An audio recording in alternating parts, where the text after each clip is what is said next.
per acompanyar-nos avui. La invitación a Isabel de Navarán, sabéis que se enmarca dentro del programa de estudios Articulacions. Hay una gran parte del grupo que está aquí y bueno, para nosotras, para el IBAM, es importante que algunas de las personas, porque no lo podemos hacer con todas, ¿no?, pero que algunas de las personas que pasan por el programa puedan hacer públicas sus investigaciones para otras personas potencialmente interesadas, ¿no?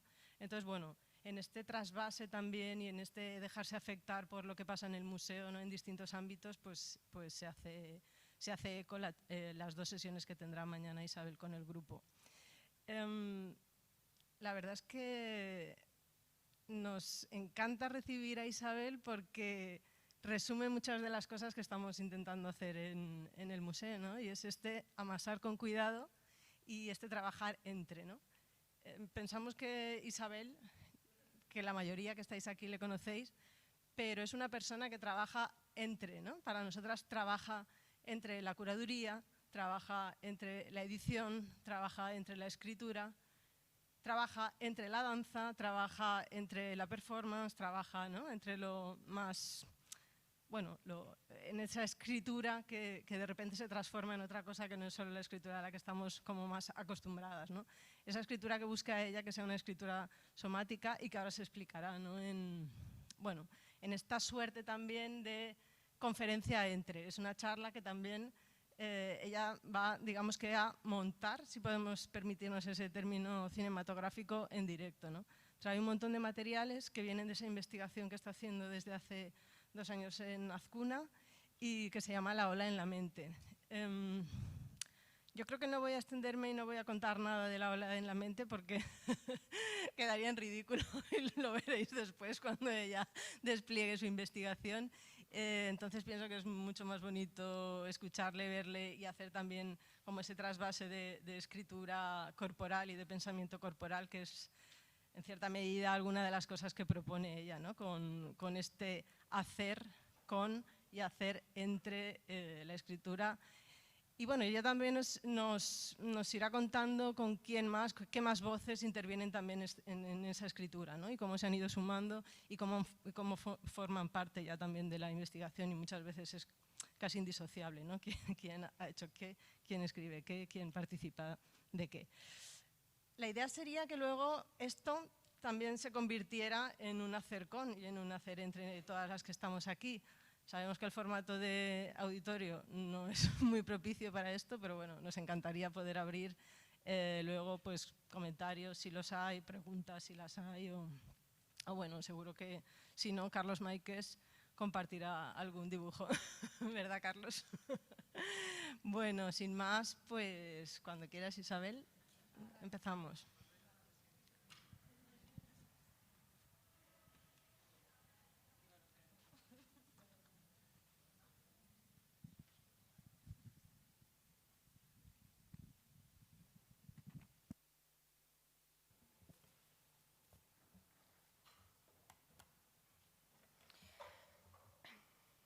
Hola. Le comentaba ayer por WhatsApp a Sonia que estaba un poco entre nerviosa y excitada por venir, porque a veces pasan estas cosas, ¿no?, que hay personas que por una razón que no te esperas o que no conoces o que ni siquiera entiendes, se convierten en personas disparadoras de algo, ¿no?, como me pasa a mí con Sonia. Que cada vez que me ha invitado a algo ha supuesto como la apertura, el inicio o la gestación de algo importante, ¿no? Y además, tanto en la otra ocasión con Envoltura, Historia y Síncope, que entonces todavía no tenía ese nombre, y en esta ocasión, en ambas ocasiones, pues bueno, esa invitación me ha empujado a compartir algo en ciernes, algo que todavía está haciéndose y que, por tanto, implica cierta vulnerabilidad, ¿no? Y parte, creo que de esa excitación y de ese nerviosismo tienen que ver con eso. Entonces, bueno, yo vengo aquí con esto, que espero pueda tener sentido, resonar de alguna manera, y lo que propongo es compartirlo y quizás después hacer una pequeña pausa y volver a juntarnos aquí para hablar, ¿no? Como ella misma ha dicho, hace un par de años que este nombre de La ola en la mente se coloca, y a pesar de que 2 años puede parecer mucho tiempo, es poco tiempo para la temporalidad con la que yo trabajo, con la que me relaciono con las cosas, ¿no? De alguna manera, eso que hago, eso que hacemos, eso que nos hace, también, como diría Ana Manubens, no deja de ser una suerte de amor a largo plazo. Entonces, este punto en el que se encuentra ahora es todavía un momento de gestación que intuyo puede dar para muchos años, ¿no? Y lo que voy a hacer ahora es intentar situarlo, intentar, en primer lugar, situar de dónde surge esto. Pero primero, además de agradecer a Sonia Martínez, también me gustaría agradecer a Laura Vallés, que no ha podido venir hoy, pero que también es una de las personas que me invita a estar aquí, y también a Alba González, que ha trabajado en toda la coordinación, a María Ángels, pero también a Álvaro, que está ahí arriba, también a las personas cómplices de Valencia que cuando vengo, que no son tantas veces en realidad, siento, ¿no?, pues que hay como una familia crítica interesante que también genera un poco de esa tensión, excitación de la que hablo, ¿no?, que son pues Norberto, Vicente, Sandra, Carles, Andrea, Emma, que está aquí ahora también, Ángel, Néstor, Sofía, Tomás, bueno, todas estas personas cómplices que conocéis parte de mi trabajo, y agradecer especialmente a todas las personas que todavía no lo conocéis, ¿no?, y que estáis aquí por una razón o por otra. Como decía, para situar esto que llamo La ola en la mente, tengo que hablar de una invitación que surge en 2021 desde Azcuna Centro A, antes conocido como Alhóndiga Bilbao, que es este centro de arte y cultura situado en Bilbao, que desde su dirección me invitan a ser investigadora asociada durante 2 años, ¿no? Es un término que en ese momento, bueno, no se sabe muy bien qué implica, qué significa, pero en cualquier caso es una invitación abierta con una temporalidad determinada de 2 años, 2 años, 2 años y medio. Pero mi relación con ese centro en la ciudad de Bilbao, que es donde yo vivo, venía de bastante antes, ¿no? Entre 2013 y 2015, junto a la Oficina de Arte y Conocimiento Bulegoas en Baquibarik, que fundo en 2010 con Beatriz Cavia, Miren Jayo y Leire Vergara en Bilbao, juntas realizamos el proyecto de El Contrato, que fue un proyecto importante que se gestó a través de un grupo de estudios y derivó en una gran exposición y finalmente en una publicación. Y también entre 2016 y 2017 realizamos el ensayo de la exposición, se inició lo que fue el Simposio Internacional de Comisariado, que hace un par de semanas ha tenido su última edición. Y después, personalmente, fui invitada a comisariar un ciclo de danza de 3 ediciones de 3 otoños que llevaba el nombre de Elipsiac, que es elipsis.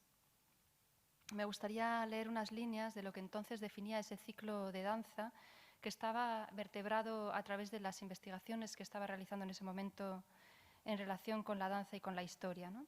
Decía, utilizando la figura retórica de la elipsis, el ciclo trata de detectar zonas de conexión entre técnicas corporales desarrolladas en distintas épocas, contextos sociales y geografías, para abrir un espacio en el que reflexionar en torno a la capacidad de permanencia de lo efímero. Esta pregunta, como veremos, continúa y atraviesa como todo mi hacer, ¿no? La capacidad de permanencia de lo efímero, la transmisión corporal, la oralidad y las ideas de transferencia física y de presencia. Elipsis. Cuestiona y se pregunta qué merece ser rescatado de la historia de los cuerpos, de la historia de la danza y de aquellas figuras y obras que, pese a pertenecer a otros momentos históricos de la historia reciente, pueden ser revisadas bajo la óptica de una instigación al presente. Entonces, bueno, esto lo comento porque creo que ahí también empieza a calentarse toda una zona de investigación con la que continúo, ¿no? Y que tiene que ver con estas preguntas. Como decía, en 2021 se me invita a formar parte, pero esta vez como investigadora asociada, ¿no? Creo que es importante haber contado esta relación con este Centro de Arte y Cultura de la ciudad de Bilbao, que es la ciudad en la que vivo, como he dicho, porque habla también de las relaciones entre investigaciones independientes, como puede ser la que estoy llevando yo, y investigaciones institucionales o tramas y entramados institucionales, y también la posibilidad de una especie de sostenibilidad, ¿no?, que ayuda a que esas tensiones, como la misma que se da aquí ahora mismo, como hablaba al principio, puedan mantenerse vivas. Pero llega 2021, ¿no?, después de todo lo que ya conocemos y de otros eventos y recorridos, y las preguntas son las mismas y a la vez son otras. En ese momento en el que se me invita, me paro a pensar en una pregunta fundamental, ¿no?, que en ese momento me parece fundamental y que de alguna forma se presenta como urgente, que es ¿qué necesita el hacer? ¿Qué necesita eso que hacemos, el trabajo? Es una pregunta que parece sencilla y es amplia, pero a la vez es muy concreta. Y es una pregunta que encubre otra, más profunda y más compleja, que es ¿de qué manera aquello que nos afecta se teje con aquello con lo que trabajamos? ¿Dónde se enciende el deseo que mantiene visible el sentido por aquello que hacemos y que nos hace? Durante el periodo que enlaza esa configuración del ciclo de elipsis y la invitación a ser investigadora asociada, mi hacer se define principalmente por ese entre del que hablaba Sonia, pero principalmente por una labor que podríamos albergar bajo ese paraguas de la curaduría, ¿no?, pero de la curaduría de artes vivas, de la curaduría de artes en vivo, es decir, del acompañamiento, la escucha y el estar con cosas que están constantemente cambiando y que se están constantemente muriendo. Por eso la permanencia de lo efímero y la permanencia de esa especie de presencia fugitiva es una de las preguntas que se mantiene muy viva, ¿no? Esta curaduría se ha dado de muchas maneras, pero principalmente a través de mi trabajo como curadora de artes en vivo en el Museo Reina Sofía y del trabajo con los artistas y las artistas que he podido acompañar en ese marco, ¿no? Pero yo diría que si mi práctica profesional como investigadora, como comisaria de artes en vivo, como editora, como coordinadora, me he preguntado varias veces esto, ¿no? ¿Dónde reside el hacer? ¿Y a qué tipo de espacio da lugar eso que hacemos y que nos ocupa? Si trato de detectar una singularidad en todas estas distintas formas de hacer, en las que se teje el trabajo, es quizás, y solo quizás, digo, porque de alguna manera la escritura es uno de los lugares donde algo de todo ello se reúne, donde digamos que se da una suerte de unidad posible. Y sin embargo, en todas estas prácticas que podemos reconocer quienes estamos aquí, la escritura la mayoría de las veces es relegada a una práctica como aquello que recoge o que comunica, como una práctica derivada de otras, ¿no? La escritura casi siempre viene determinada por un encargo, casi siempre con un marco de publicación dado y con unas fechas de entrega generalmente asfixiantes. La ola en la mente no es un proyecto de escritura y no es un proyecto de escritura expandida y tampoco es un proyecto sobre escritura. La ola en la mente es el nombre que toma una zona de investigación de largo aliento, un ámbito de estudio y experimentación que coloca la escritura en el centro y por tanto también la lectura como una práctica material, la coloca en el centro del hacer. ¿Qué significa poner la escritura en el centro? ¿Qué consecuencias puede tener? La escritura no es, o no únicamente, el modo de recoger lo investigado. Para mí, la escritura es, sobre todo, la posibilidad de pensar. Una escritura que no se anticipa a la interpretación, sino que es el modo o el medio de estar con las cosas, para estar con las cosas. Escribir para entrar en contacto con un hacer que no entiendo o que no entiendo a priori, pero que de alguna manera me entiende o me interpela. Cuando Irid Rogov dice que un teórico o una teórica debe ser atravesado por la teoría, yo pienso que es así, efectivamente. Una debe ser atravesada por aquello que trata de estudiar, sin prever las consecuencias y sin buscar un dominio. Creo que sí hay una búsqueda de formas de conocer que ponen inevitablemente en crisis los parámetros establecidos de lo que es saber y no saber. Escribir con las cosas, junto a las cosas y no sobre las cosas. ¿A qué cualidad de conocimiento y de lenguaje damos lugar? ¿Qué cuerpos dispone? ¿Qué gestos convoca? Estos cuestionamientos tienen su origen en experiencias recientes, como decía.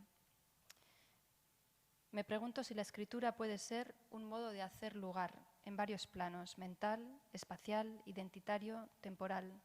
Escribir como una forma de entrar en conexión con aquello que nos ha impactado y con una forma de hacer mundo desde lo más próximo. Esa es la tentativa de la ola en la mente. Poner en práctica una escritura física, una escritura somática, que se diferencia de la escritura performativa por cuanto a que no o no solamente actúa sobre el cuerpo de quien la lee.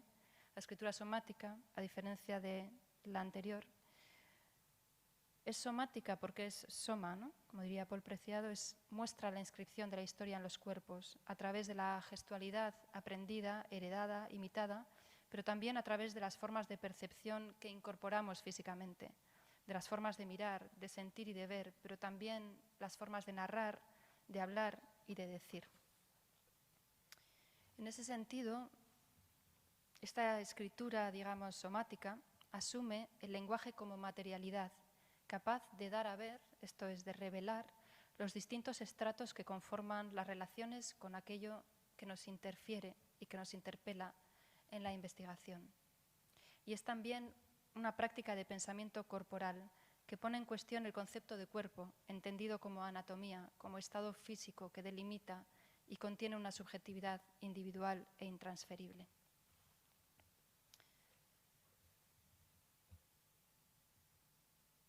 Vamos a poner las imágenes. El espacio. Todas las imágenes que voy a mostrar hoy han sido tomadas en el espacio de mi estudio, en Azcuna Centro A, en Bilbao. La escritura necesita espacio y necesita tiempo. O como dice Virginia Woolf, lo que una necesita de la escritura es el hábito.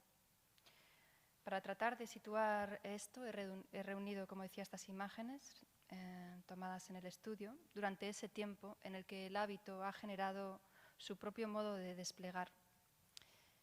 El hábito también ha generado una frecuencia de contacto, su manera de ir al encuentro, ir allí cada día, pasar tiempo junto a las mismas cosas, la misma luz cambiante, contar con una serie de mesas sobre las que colocar, leer, mirar, ordenar, conectar.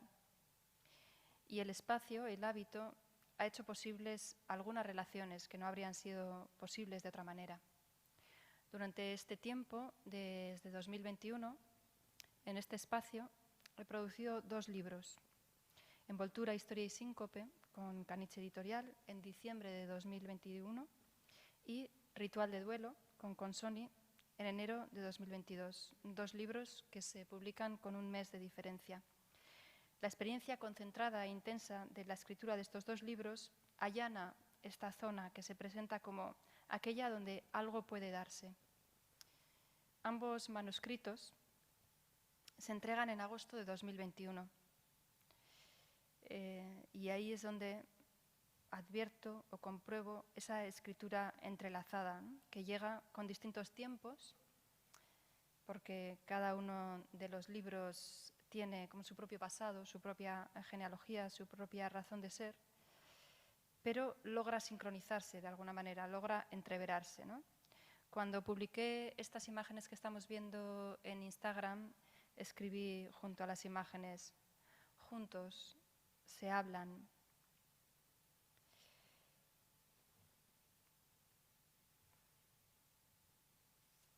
Quienes estuvieron cerca de las fechas de final de julio y principios de agosto de 2021 en la escritura de Envoltura, Historia y Síncope saben lo que me costó aquella escritura, el esfuerzo físico que supuso para darse a leer de la manera más ligera, de la manera más fluida y que fuera un cuerpo moviéndose o bailando, pero sin renunciar al peso del pensamiento. que fuera un peso moviéndose, siendo voz, pero sin ser oralidad, siendo la escritura un cuerpo que se mueve, sin necesidad de que yo estuviera presente para decirlo. Vamos a escuchar la voz de Pedro G. Romero, unas palabras que dijo tras leer el libro de Envoltura.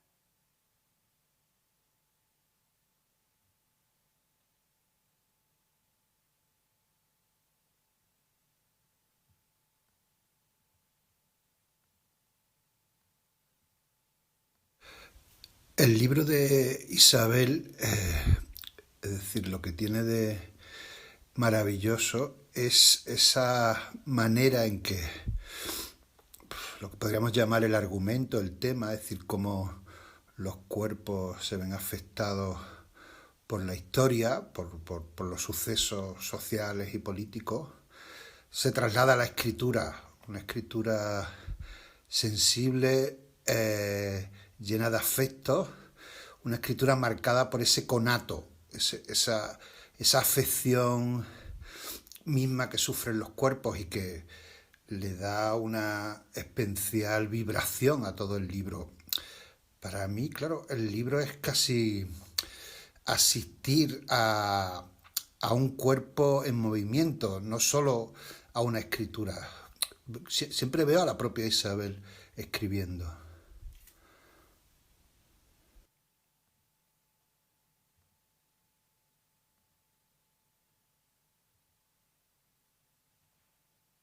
Ese conato, una fuerza que se frustra antes de llegar a su término, la afección misma que sufren los cuerpos, también el cuerpo que escribe.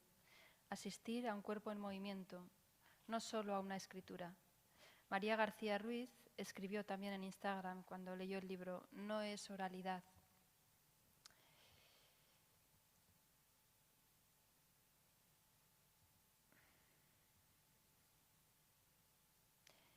Incluso si al escribir hablamos de nosotras mismas, dice Cristina Rivera Garza, estamos ya en el acto de escribir hablando de otras. Que fuera un peso moviéndose. Idoia Zabaleta, la coreógrafa Idoia Zabaleta, fue una de las personas que leyó el primer borrador de lo que después fue Ritual de Duelo. Entonces, en relación con la escritura, ella hablaba de el rastro que el peso de un cuerpo deja, como si lo dejaras en mis brazos e incapaz de sostenerlo, tuviera que poner mi cuerpo contra mi cuerpo. También retrata la superficie de una masa localizada en un espacio contraíble que va de una mesa de escritorio y su teclado a la cama de una habitación, a una sala de danza, a un cuarto de baño, a una playa, al interior del marco de una foto.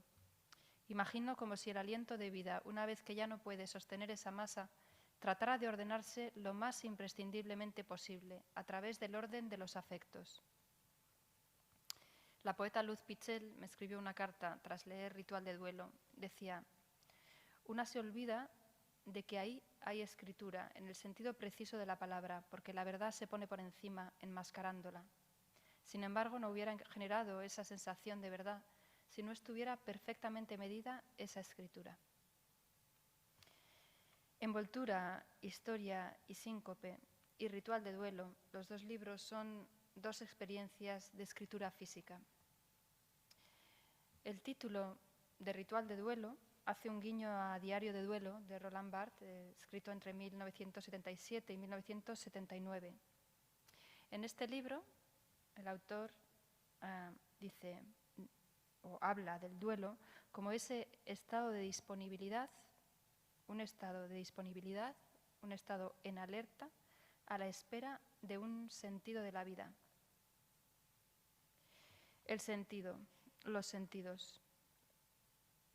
En los momentos previos e inmediatamente posteriores a la muerte de alguien querido, un tipo de luminosidad parece posarse en la superficie de algunas cosas.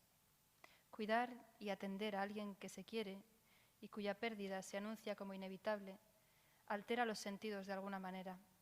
Se atiende porque se presta atención, pero también se tiende, es decir, se da. Las formas materiales del cuidado y del duelo no son fáciles de decir, ni tampoco de escribir. parece que se resisten. Son formas físicas y a la vez mentales, en las que la sensación, la percepción, el pensamiento emergen a la vez. A menudo recuerdo un aforismo escrito por Walter Benjamin en Calle de Dirección Única, que lleva el nombre de Amelia Asta.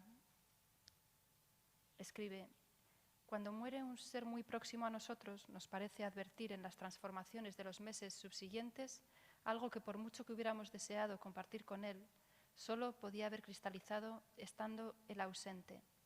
Y al final lo saludamos en un idioma que él no entiende. En un idioma que no entiende, que solo puede darse estando ausente. Se instaura un lenguaje, pero también una forma de emergencia del pensamiento.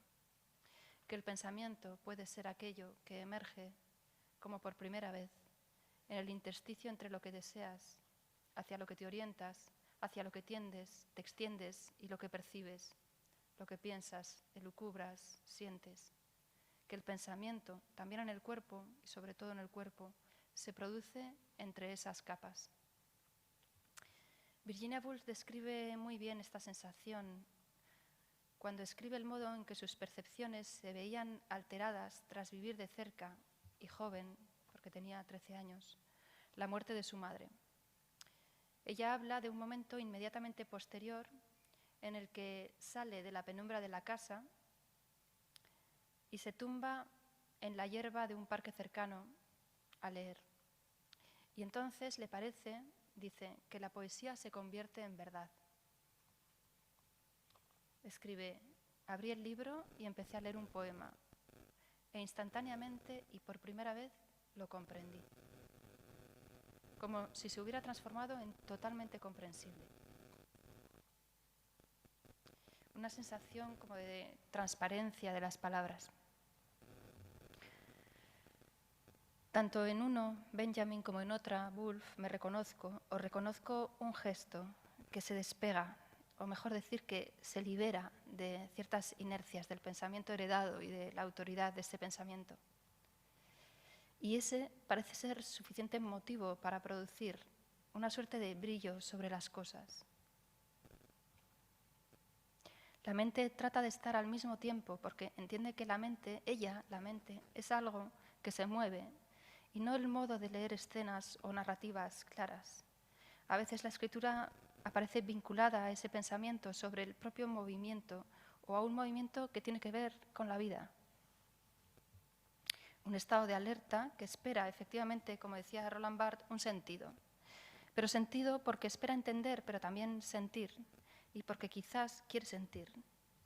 Pues algo de una parece que también muere en el proceso de la muerte de otro. Y quien queda parece querer comprobar que sigue viva o preguntarse qué es lo que de una y otra sigue vivo. Sentir tiene lugar en la experiencia física y mental de un mundo donde, escribe Marie Bardet, donde los elementos se afectan y se sensibilizan mutuamente. Ella, desde la filosofía, escribe que el sentir es el pasaje de un umbral radical, de la más pequeña diferencia perceptible.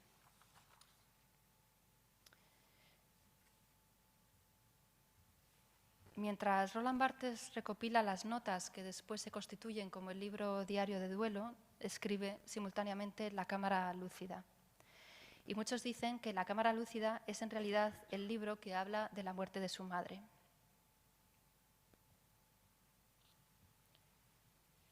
Me gusta pensar que con Envoltura, Historia y Síncope y Ritual de Duelo pasa algo parecido, ¿no?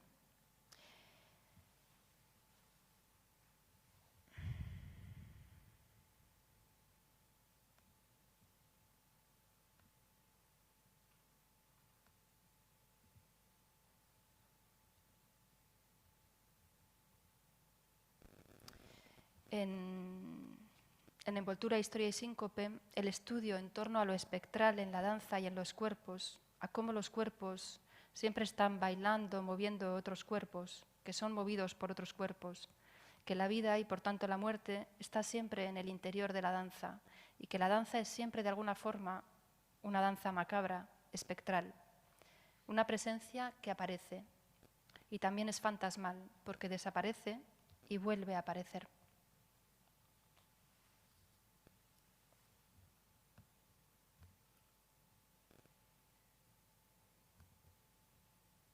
Aquí tenemos 2 páginas. En la página de la izquierda, envoltura.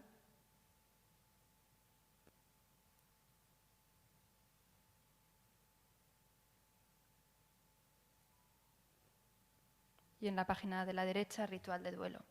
En la página de la izquierda, las manos convexas, dejando los dedos abiertos, se mueven como tentáculos, como si el oxígeno del escenario vacío fuera a su paso y bajo sus manos, generando otras figuras, otros cuerpos, haciendo aparecer presencias en forma de condensaciones de aire, similar a cuando estás en una habitación y notas que el aire se pone más denso, que parece que hubiera entrado alguien más allí. Página de la derecha, ritual de duelo. Algunas noches, durmiendo sola en casa, me parece oír a mi hijo que viene a paso veloz desde su habitación, que abre la puerta y se mete en mi cama, como suele hacer, exactamente igual a como lo hace cuando duerme en casa. Escucho los pasos, o quizás los siento, los percibo. No sé qué sentido es el que produce ese efecto, como si se estuviera dando, como si estuviera sucediendo. Igual el sonido del pomo de la puerta. Se hunde el colchón cuando entra su cuerpo por debajo del edredón. Dar cuenta de lo que soy, de todas esas otras personas con quienes una intimidad gestual se ha conformado, a base de rituales cotidianos que siguen dándose a pesar de la ausencia, sea transitoria o definitiva. Echar de menos debe ser eso, una manera de estar, una modalidad de la falta, hacer a alguien de menos, un hacer. La sensación de estar nadando en inscripciones corporales que siguen reproduciendo sus efectos. Como decía, Ritual de duelo hace un guiño a Diario de duelo de Roland Barthes, pero a diferencia de un diario que acumula cronológicamente, Ritual instaura gestos y hábitos, formas de habitar, de hacer lugar. Cuando Cristina Rivera Garza leyó Ritual de duelo, escribió: echar de menos a alguien es un acto cotidiano, compuesto de gestos pequeñísimos. Los rituales de duelo son los rituales de la vida. Ahí, en esa repetición, a veces buscada y consciente, se fragua la cercanía con los que perdemos y que nunca terminamos de perder. Tal vez por eso Isabel no solo habla aquí de su madre, sino habla con ella, en ese tú de las minucias íntimas. Los muertos nunca dejan de estar con nosotros. Qué verdad tan cruenta y entrañable.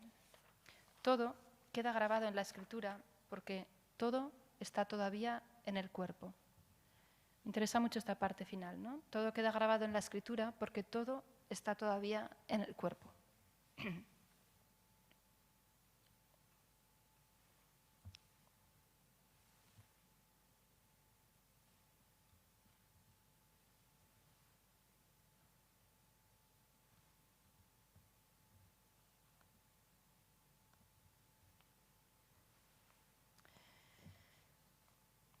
Aquí la cámara lúcida y diario de duelo.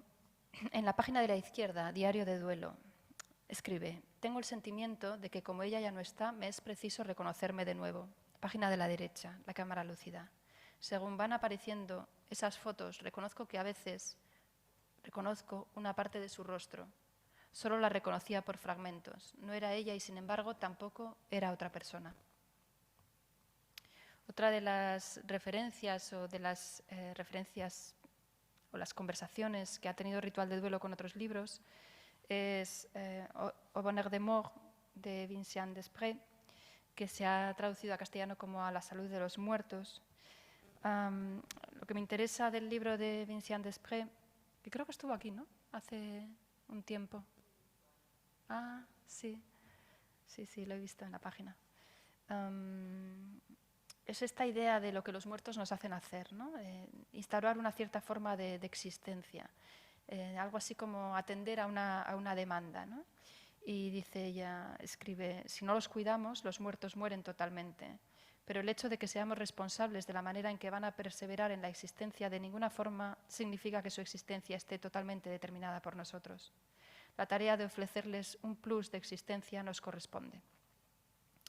Llevar a ser a un plus de existencia que le permita continuar influenciando la vida de los vivos demanda entonces todo un trabajo, más precisamente toda una disponibilidad que no tiene mucho que ver o nada que ver con el famoso trabajo del duelo.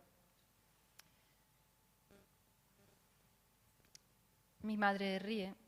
De Chantal Akerman y Diario de duelo diría que han sido las dos referencias principales, ¿no?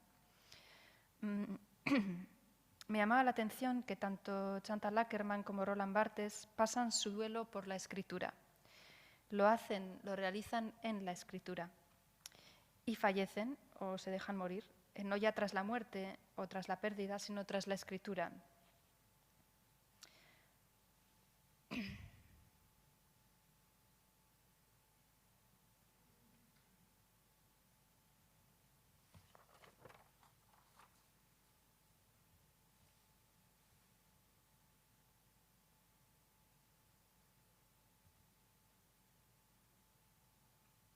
Si muestro estas imágenes es porque esta es la manera en la que trabajo, componiendo referencias, imágenes, poniendo a conversar autores, fotografías personales con fotografías de otros,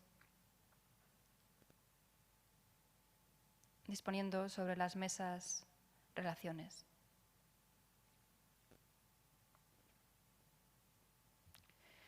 Me gustaría ahora comentar el origen del nombre que da título a esta zona de investigación, ¿no? La ola en la mente. Parte también de otro libro, que es este libro, Contar es escuchar, de Ursula K. Le Guin. Cuando leía este libro, no solamente por el título del libro, sino también por el título del artículo que da nombre a este libro, pensaba insistentemente en la idea de que escribir es escuchar. La escritura como un modo de observación y de sondeo, como una sonda de detección. Contar es escuchar es un capítulo del libro que da nombre a esta compilación. En este artículo, Contar es escuchar, Ursula K. Le Guin equipara el funcionamiento de la comunicación oral, la conversación, es decir, la manera en la que las personas se hablan y se escuchan a la vez, con el modo en que las amebas mantienen relaciones sexuales. Escribe, intercambiando información genética, dos amebas se juntan, se estiran, funden los pseudópodos en un tubito o canal que las conecta, se pasan la una a la otra literalmente partes internas de sus cuerpos a través del canal o puente compuesto por las partes externas de sus cuerpos. Esto escribe ella, ¿no? Y me hacía pensar o me ayudaba a pensar en todas esas maneras de contacto, de conversación constante que tenemos con las cosas que manejamos en el trabajo y de qué manera esas conversaciones constantes con libros, artistas, procesos, sucesos, anécdotas, situaciones, podían estar generando, ¿no? ese estiramiento de los pseudópodos y dejando que cierta información genética pasara y nos transformara constantemente, ¿no? Aquí lo sugerente es, en primer lugar, que la ameba debe estirarse, ¿no? Es decir, debe deformar su figura en una plasticidad elástica para alargar un tubo que antes no existía. Y, en segundo lugar, dejar que salgan y entren partículas que se fundan y se confundan en una transformación. Se puede pensar que la conversación, la escritura, como una relación de intercambio entre partes internas que se hablan y se escuchan, donde hablar y escuchar son la misma cosa, ese fundirse que se da cuando sucede, ¿no? Cuando pasa, porque no pasa siempre ni a menudo, que hablando se está escuchando. Entonces, hablar no para decir, es decir, escribir no para contar, sino como un modo de entrada en una relación de transferencias, entrar en una suerte de alterne, ¿no? Hablar es escuchar, es dejarse alterar. Y ese estar a la escucha, dice Andrea Soto Calderón, es dejarse atravesar por lo colectivo, abrir la posibilidad de una experiencia no reglada. Me gusta esta idea de entender la escucha como un permitirse ser atravesada, ¿no? Como una suerte de porosidad o de permeabilidad. Y el tubito que las conecta, ¿no? Este intercambio Luego también está el hecho de que uno no sabe, ¿no? Uno no sabe cuánto va a durar una conversación, porque una conversación no es una disertación, ni un discurso, ni un monólogo, ni un diálogo, ¿no? Hablar y sobre todo escuchar es una forma de desindividualizarse, ¿no? De crear comunidad, o como dice Lewin, de ponerse físicamente a tiro y a tono con los demás. Un hacer que requiere espacio y que requiere tiempo, que requiere entrar en un movimiento que se mueve y que te desplaza, no que te coloca, te descoloca quizás, en un sentido sensual, de colocarse, de alterarse la percepción de los sentidos y observar que no hay jerarquía entre el sentido sensorial y el sentido intelectual. Producir sentidos, o mejor, entrar con las manos y los pies y entrar con la boca, ¿no? Entrar con la boca, decir, saber sin saber o saborear como algo parecido a entrar en el mar, colocarse en el mar, saber nadar, como dice Gilles Deleuze, remitiendo a Spinoza, una alteración. No es enfrentarse al medio del agua, como luchar con las olas, sino entrar en el sentido de adentrarse, de incorporarse, sumergirse, dejarse componer y descomponer por las llamadas relaciones características. Para explicar esto y acercarse al pensamiento de Spinoza, Deleuze propone la imagen y la acción de nadar. Establece así la diferencia entre lo que sería un chapotear, que implica como una relación de choque, ¿no? Entre cuerpos diferenciados, en relaciones extrínsecas que operan por sacudidas sin conocer las relaciones que componen y descomponen, y un saber nadar, que sería un estado en el que, cito, mis relaciones características sé componerlas directamente con las relaciones de la ola, y ya no sucede entre la ola y yo, es decir, ya no sucede entre las partes extensivas, las partes de la ola y las partes de mi cuerpo, sucede entre relaciones. Esto es interesante, ¿no? No sucede entre cuerpos, sucede entre relaciones. Y esto es a lo que Deleuze llama precisamente, en relación a Spinoza, tener sentido del ritmo, ¿no? Ritmicidad, saber nadar. Yo diría acompasarse, ¿no? Entrar en un compás o bailar. Y Lewin dice oscilar o entrar en una sincronización de fase o de arrastre, como dos relojes de péndulo que, teniendo el mismo intervalo, estando uno al lado del otro, estaban oscilando al unísono, o acaban oscilando al unísono. Ese es el ejemplo que pone Lewin. Sincronizándose o siendo una máquina disonante, pero en cualquier caso desde una escucha del ritmo ajeno. Eso es algo que en Envoltura está trabajado con más profundidad, ¿no? Esa idea de escuchar el ritmo ajeno a través de una suerte de entrar en un compás que tendría que ver con el compás de la danza, pero también con el pulso vital y con el pulso sanguíneo, ¿no? Un disponerse a participar del ritmo colectivo, que se parece más a un buen jaleo, el ritmo colectivo me refiero, porque está compuesto de multiplicidad de ritmos cambiantes, de desacuerdos, ¿no? Y a veces puede ser que se dé un fundido o un ajuste no inesperado, pero sobre todo una transformación de las relaciones y en cualquier caso una cuestión de ritmo, ¿no? El libro que he mencionado de Ursula K. Le Guin, Contar es escuchar, en castellano se utilizó este título haciendo alusión a uno de los artículos que aparecen en el interior del libro, pero el título original es este, The Wave in the Mind. Es el título original del libro de Ursula K. Le Guin, que a su vez lo toma de una cita o de una referencia directa a otra escritora, que es Virginia Woolf. En una carta a Vita Sackville-West, Virginia Woolf dice que su hacer, la escritura, es una cuestión de ritmo, de encontrar el ritmo adecuado. Un proceso que requiere situarse físicamente en un modo de observación sensible que Virginia Woolf compara con el movimiento de una ola silenciosa, que se inicia en alta mar, como en medio del océano, y que paulatinamente se acerca hacia la orilla. Dice, la tarea de quien escribe consiste en detectar el movimiento de esa onda mientras se acerca, rompe y se asienta en forma de espuma. Solo entonces, dice, se reconoce el ritmo que subyace a las palabras. Solo entonces y no antes. Solo entonces se encuentran las palabras.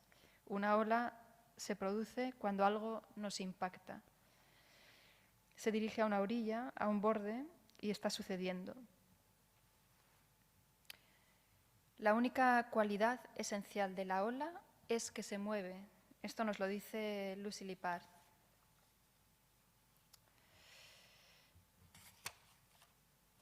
Lucy Lippard se refiere en Yo veo, tú significas al deseo sexual cuando habla de la ola, ¿no? Pero la ola del deseo en Lippard y la ola de la mente en Woolf me parece que son la misma ola, ¿no? Porque la mente no está en el cerebro, no está en la cabeza, ¿no? Sino que circula. También hay otra referencia que me gustaría traer aquí en relación con esta escritura epistolar entre Virginia Woolf y Vita Sackville-West, ¿no? Que es una escritura, como dice Marie Bardet, es una escritura amorosa, es una correspondencia amorosa, ¿no? No solo es amorosa entre ellas, sino que es amorosa con la escritura, ¿no? Y escribe Marie Bardet, ellas escribieron muchas cartas mientras Vita viajaba, haciendo de la escritura una forma de contacto en movimiento y a lo lejos, pero muy de cerca. Y tal vez es ahí donde esa ola en la mente que dices, es una carta que me escribe Marie Bardet, se manifiesta como un gesto, ¿no? Es decir, ella ve que la ola en la mente se manifiesta como un gesto, como la experiencia epistolar, que no se limita al contacto parte-extra parte, ese gesto del tocar sin tocar de las cartas o de la escritura o del estar en contacto con otras a través de la práctica de leerse mutuamente, es una práctica, dice, que acerca sin duda la escritura al erotismo. Y recuerda un fragmento de una carta que Virginia Woolf envía a Vita Sackville-West, en la que dice: abre el primer botón de tu camisa y allí me verás anidando. El 5 de enero de 1927.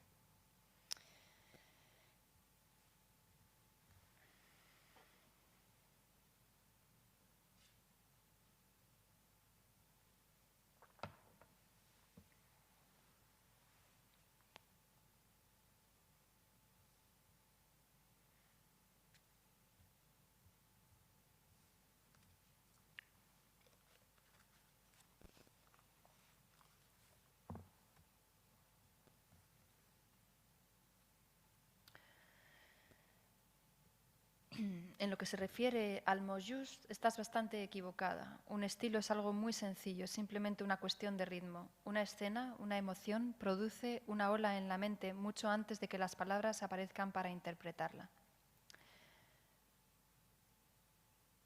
En varios momentos Virginia Woolf habla de los impactos, ¿no? de la idea de algo que impacta el cuerpo, que lo impregna, que lo impresiona, de tal manera que el cuerpo necesita un tiempo, ¿no? Hasta que es capaz de poner palabras a ese impacto.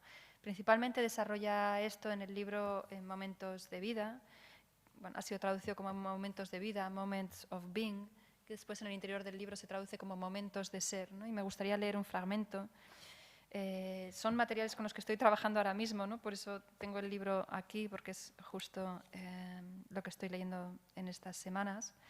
Y tengo aquí la página en la que habla precisamente de esa idea de impacto que me gustaría compartir, ¿no? Dice, en ciertos estados de ánimo favorables, los recuerdos quedan superpuestos a otros. En este caso, y abre una pregunta, dice, ¿no será posible que las cosas que se han sentido con gran intensidad tengan una existencia independiente de nuestra mente?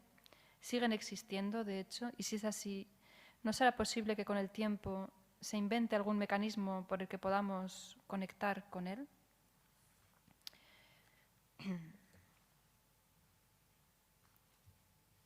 Por otro lado, con respecto a esta suerte de tiempo necesario entre la configuración y la colocación de una impresión en el cuerpo y la escritura que puede hacer justicia a esa impresión, Ursula K. Le Guin escribe: lo que impide a una escritora encontrar las palabras adecuadas es tratar de aferrarlas demasiado pronto.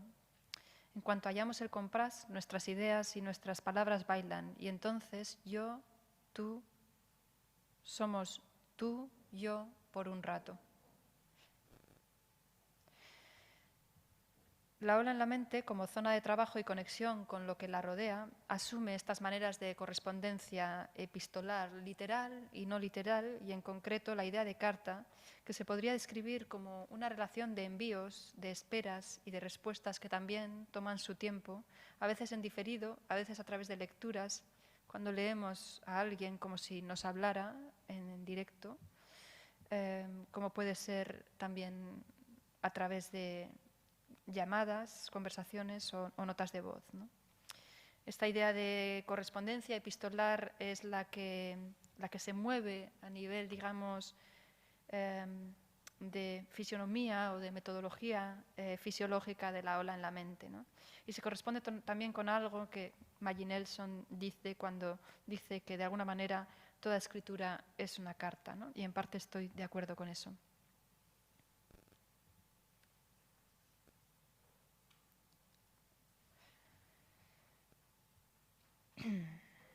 Como dice Pedro G. Romero, la escritura de envoltura, historia y síncope se vio afectada por aquello que trataba de entender. Si la danza es el lugar de emergencia de la historia, como afirmaba entonces, ¿cómo escribir esa afectación de los cuerpos y no dar cuenta del cuerpo que escribe como uno que también ha sido afectado por aquello que estudia? ¿Cómo dar cuenta de un duelo durante el mismo estado de duelo sin percatarse de la transformación inevitable de una conciencia que se mira y se observa a sí misma mientras está cambiando? ¿Cómo nombrar el estado de un cuerpo que vive la pérdida de otro como su propia pérdida? El quiebro que se manifiesta en el cuerpo de Antonia Mercé, la argentina, era el quiebro de una historia colectiva y el quiebro de una posibilidad. La pregunta entonces era, ¿puede la historia sentir dolor? En Ritual de Duelo, la pregunta sobre cómo hacer durar aquello que aparentemente muere y por tanto preguntarse por dónde está la vida que queda por hacerse y tentarlo desde el ejercicio de la ordenación de las palabras. Porque como dice Virginia Woolf, somos las palabras. En Ritual de Duelo, la escritura es un modo de hacer durar un estado que se sabe pasajero. Es una manera de resistir la idea de duelo como el necesario trabajo del olvido y en su lugar, como diría Andrea Soto Calderón, levantar las imágenes. Levantar imágenes para que no mueran y que sea en la escritura que vuelvan a levantarse una y otra vez como si en realidad ahora estuviera sucediendo. Escribir como si se estuviera dando algo que sigue sucediendo en los cuerpos. Estas son algunas de las ideas que han acompañado el deseo de entrar en conversación, o mejor decir, en correspondencia con 4 voces y maneras de trabajar. A lo largo de este periodo y a la vez simultáneamente a la publicación de estos 2 libros, se mantenían por debajo una serie de conversaciones con 4 mujeres, María García Ruiz, Andrea Soto Calderón, Lorea Alfaro y Raquel G. Ibáñez, y sumada a ellas otras voces, principalmente las de Marie Bardet, Emanuel Ecochia o Cristina Rivera Garza. Con ninguna de estas personas había trabajado anteriormente. Y nos vamos conociendo a través de lo que hacemos, nos leemos mutuamente. Leernos es conocer también cómo ordenamos el mundo, cómo pensamos. Con Andrea Soto Calderón, principalmente es a través de este estudio tan amplio y minucioso que desde la filosofía ella realiza en varias de sus publicaciones, ¿no? Principalmente La performatividad de las imágenes. Es el libro en el que ella, en uno de los capítulos, desarrolla esta idea de levantar las imágenes, ¿no?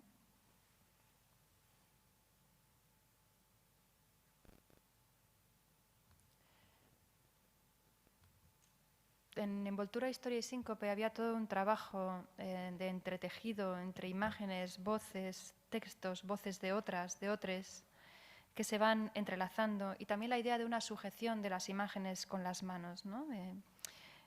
Esta idea de que el cuerpo de las imágenes siempre es el cuerpo que las sujeta de alguna manera, ¿no? En La performatividad de las imágenes, Andrea Soto Calderón escribe: la imagen es principalmente un trabajo, una puesta en relación, un proceso de articulación. No se trata tanto de interpretar las imágenes, sino de moverlas para generar otras relaciones. Voy a colocar una de las correspondencias con Andrea Soto Calderón en su devolución en una nota de voz tras leer Envoltura, Historia y Síncope. Hola Isabel, ¿cómo estás? Quería dejarte este audio para agradecerte la escritura que has desplegado en este texto, al menos poder tocar un poco esta investigación y también esto que dices en la conferencia de una forma de entender el trabajo y del deseo que lo teje. Y sobre todo me ha parecido que en la dimensión misma coreográfica que tiene la escritura hace de alguna manera torcer las propias palabras o abordarlas al menos no como si fueran contenedores de significado, sino en su propio cuerpo, ¿no? y en la historia de esos cuerpos, de cómo se encuentran en estas páginas. También me parece que hay como varias categorías críticas que son desplazadas y líneas conceptuales que marcan ahí como unas intensidades y una fuerza que ya están anunciadas en el título, como es la de Envoltura, Historia y Síncope, que antes de entrar en los pliegues de su gestualidad es muy, bueno, no sé, se hacen como un poco ajenas, o a mí me pasaba, no sabía bien a qué remitían, y que luego al desenrollarse, como decía Gilles Deleuze, se mueven, ¿no? y permiten no sé, desarrollar ahí como un alcance que tiene un rendimiento no solo, diríamos, como práctica conceptual, sino que toca y que mueve determinadas estructuras. Entonces, creo que hay algo ahí de ese saber situado que traspasa, que, como decía Benjamin, ¿no? que de alguna manera devuelve la mirada, o devuelve no solo la mirada, sino también el roce, el contacto de lo que se sostiene ahí. Y también me ha parecido muy muy interesante como esa suerte de insistencia, ¿no? De algo que se va rodeando, y que en ese rodeo cose su relación. Y por otra parte también esa importancia o esa preponderancia que adquiere la temperatura y el ritmo. Creo que abre una manera de acercarse a estas zonas de tiempos complejos, de tiempos enmarañados, de esta serpiente, esta madeja de serpientes que se está moviendo, como decía Barbour, ¿no? Y también algo que creo que tuvo ha tenido y sigue teniendo una adherencia bien particular, creo que tiene que ver como con esa escritura bien material, no especulativa, sino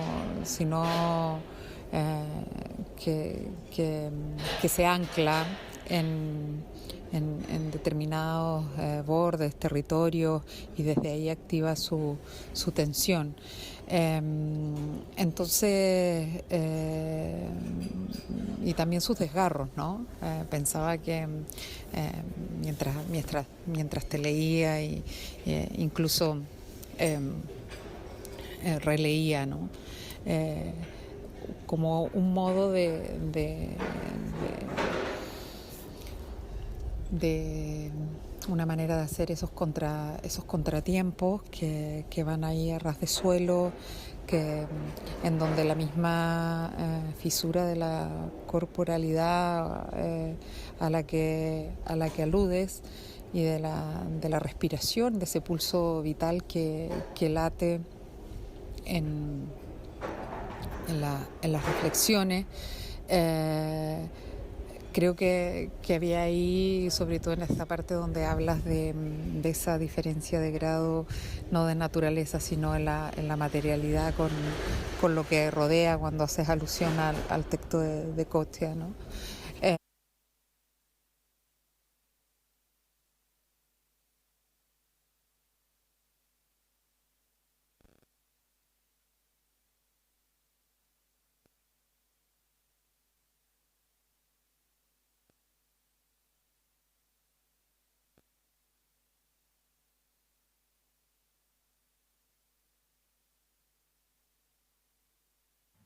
Cuando hacías alusión al texto de Kotia, dice, y es este fragmento, cuando hacía alusión al texto de Kotia. Leí que en el viaje de vuelta de Nueva Guinea, tras el fin de la Segunda Guerra Mundial, Kazuo Ono vio medusas en el mar, que iban a bordo de un barco desde donde fueron lanzados los cadáveres de aquellos que fallecían de hambre o de enfermedad. Leí que su primera danza, realizada un año después, en 1950, llevaba por título La danza de la medusa, y pensé que podría ser una práctica experimental por medio de la cual probar algo en términos físicos, bailar como una medusa, colocar el cuerpo en modo medusa, podría ser teniendo en cuenta la necesidad de experimentar de la época y la voluntad de diferenciarse de toda danza aprendida, la crisis de representación y la crisis de verdad con respecto a las formas de narrar el mundo tras la guerra y desde la danza. Pudo ser que bailar en Medusa tuviera algo de declaración de principios. Tampoco sabemos mucho más de esa danza, pero sí sabemos que Kazuo Ono había sido prisionero de guerra en Nueva Guinea, que antes había luchado como soldado en China, que antes se estaba adentrando en la danza y que justo antes había sido alumno del Colegio Japonés de Atletismo. La manera de moverse de la Argentina, contaría después, esa manera de desplazarse, de mover las manos en el aire, esa manera suya de tocar las castañuelas, se le quedó grabado, se le quedó impregnado, la forma de mover los brazos hacia arriba.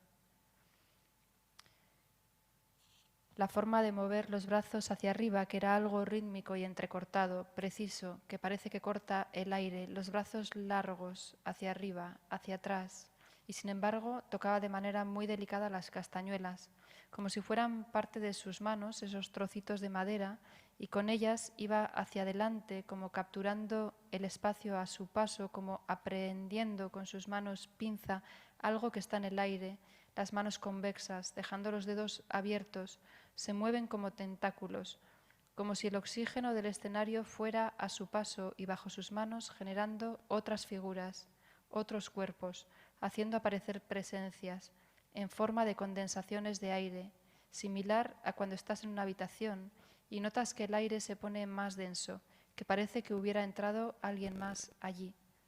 Y quizá fuera eso lo que marcó tanto a Kazuo Ono cuando en 1929 vio a la Argentina, como más tarde y tras otras vivencias y otros impactos, tras las dos grandes bombas, tras el parón y reajuste de los relojes, que fuera eso lo que le impactó cuando en 1949, volviendo a su tierra, vio los cuerpos acuáticos y gelatinosos de las medusas, junto a los cadáveres de sus compañeros de a bordo.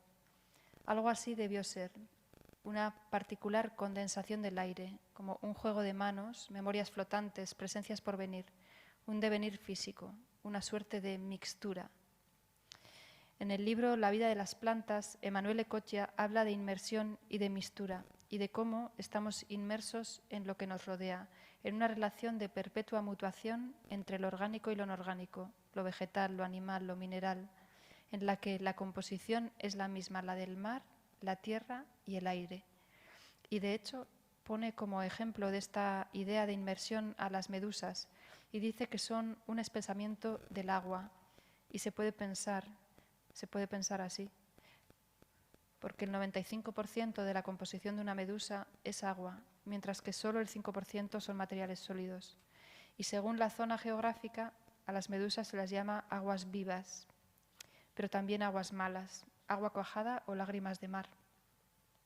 Y tomando la imagen de las medusas como seres cuya materialidad interna tiene tan solo una diferencia de grado y no de naturaleza con la materialidad que las rodea, el mar, Cotya escribe: imaginad estar hechos de la misma sustancia que el mundo que os rodea, un estado de mutua permeabilidad, la idea de una interpenetración, por usar sus palabras, un estado en el que respirar, moverse, actuar, observar, sentir son inseparables para el ser sumergido, que entiende que la vida, en tanto que inmersión, es aquella donde los ojos son los oídos. Esta es la cita a la que se refería Andrea Soto Calderón en la nota de voz. El libro La vida de las plantas, escrito y publicado por Emanuele Cotya en 2016, está dedicado a su hermano gemelo Matteo Cotya, in memoriam.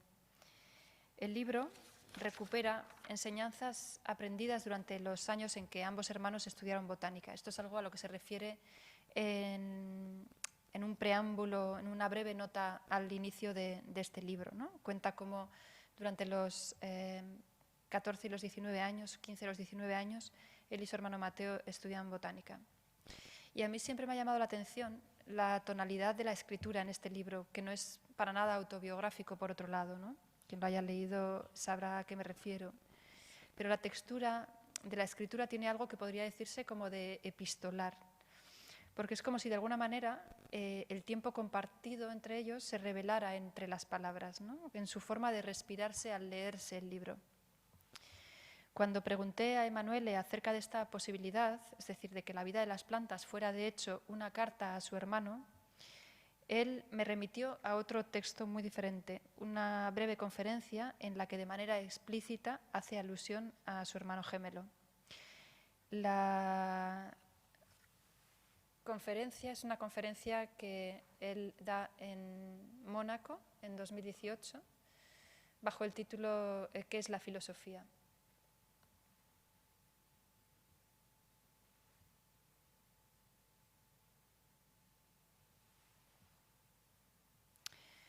En la conferencia ¿Qué es la filosofía?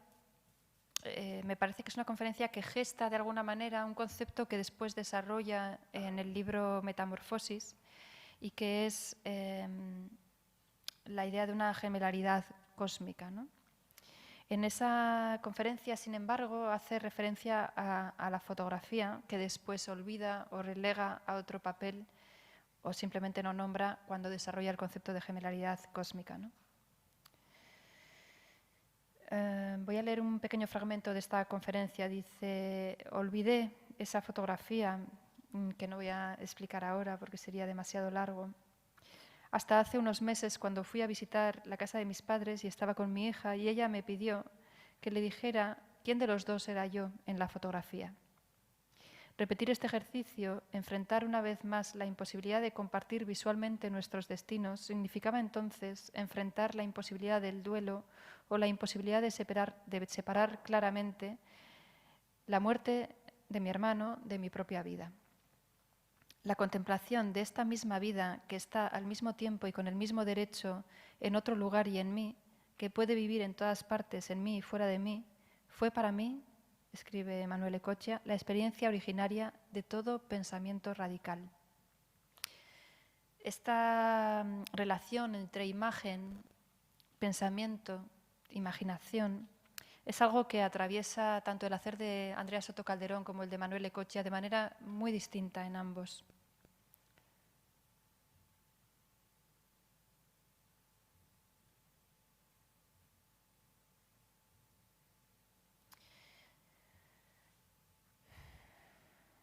Tenemos el libro de Filosofía de la Imaginación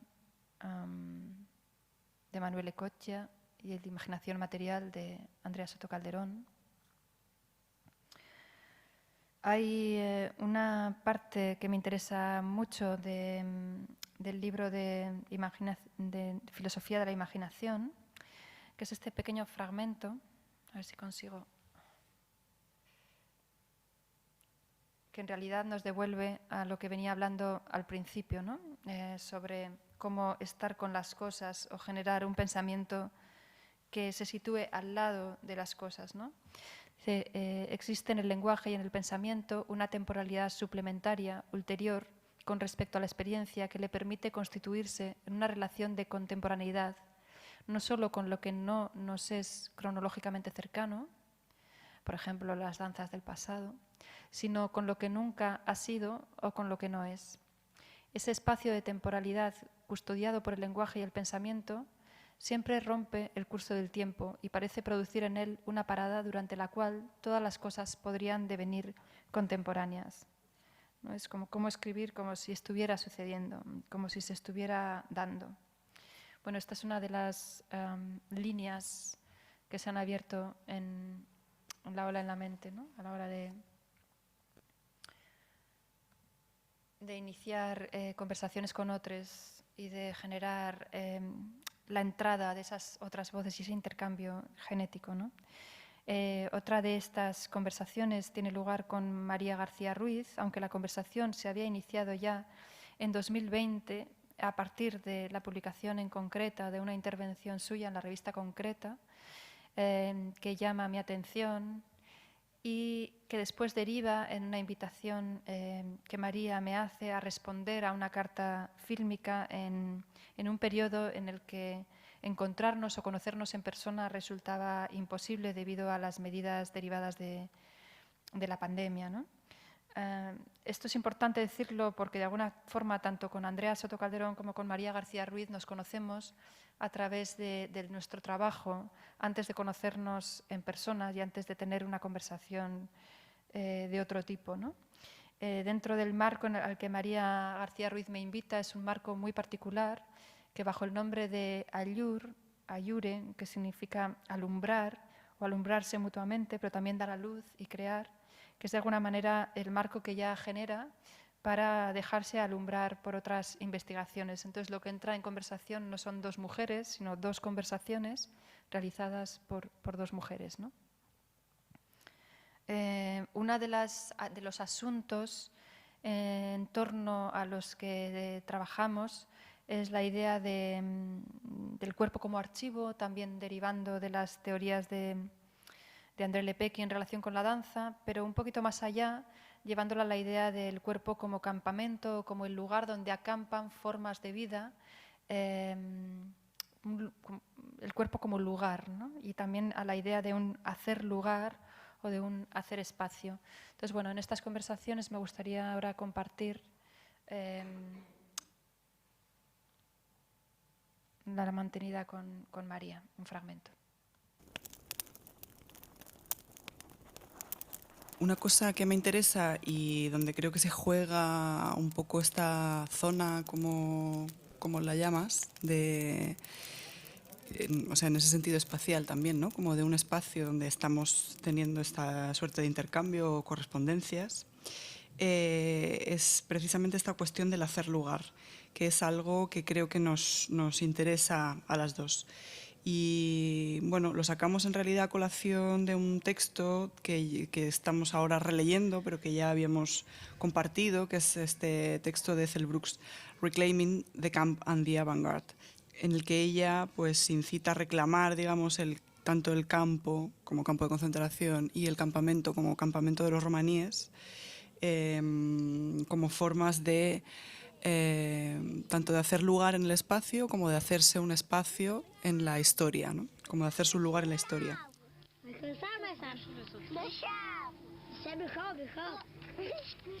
Este hacer lugar a mí me interesa y creo que a ti te interpelaba también, en el sentido de que tiene que ver con el hacerse espacio de los cuerpos, ¿no? Y ahí es a través del gesto. Y a mí me interesaba por esa suspensión, digamos, de la voluntad arquitectónica, cuando la arquitectura está suspendida o cuando la arquitectura está en ese terreno de la inoperabilidad. qué es lo que acontece, ¿no? Qué es lo que abre. Y ahí es un poco lo que se juega, ¿no? En esos movimientos de los cuerpos.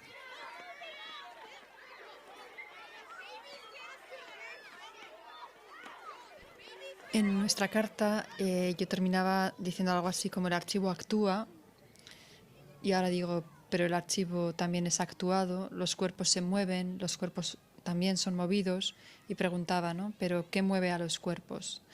Y entonces es cuando aparece esta idea, ¿no? El cuerpo como campamento, y la invitación a realizar esa lectura somática, esa lectura como desde los gestos, desde los pequeños movimientos de sujeción entre los cuerpos y los ritmos.